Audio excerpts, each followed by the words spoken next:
आपण कशात उत्कृष्ट आहोत हे कसे ओळखावे?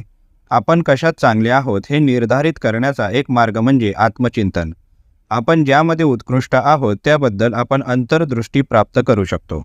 मित्र, कुटुंब किंवा सहकाऱ्यांसारख्या विश्वासू व्यक्तींकडून अभिप्राय मिळवणे, आपल्या प्रतिभा आणि क्षमतांबद्दल हे लोक आपल्यामध्ये असे गुण पाहू शकतात, ज्यांची आपल्याला जाणीव नसते किंवा आपल्याला कमी माहिती असते. विविध प्रयत्नांसह प्रयोग केल्याने आपल्याला विविध क्षेत्रांमध्ये आपल्या क्षमता आणि योग्यता मोजता येतात. वेगवेगळ्या प्रयत्नांमधील यश आणि अपयश आपल्याला काय चांगले आहे हे समजून घेण्यासाठी मार्गदर्शन करू शकतात. एखाद्या विशिष्ट क्षेत्रातील तज्ज्ञांकडून मिळालेली ओळख आणि प्रशंसा त्या क्षेत्रातील आपली प्रवीणता दर्शवू शकतात. त्यामुळे आपल्याला आपल्या क्षमतांची जाणीव होऊ शकते. अनेकदा जेव्हा आपण एखाद्या कार्यात गुंतलेलो असतो त्यावेळी आपल्याला त्या कामात आनंद मिळतोय का यावरूनही आपण कशात उत्कृष्ट आहोत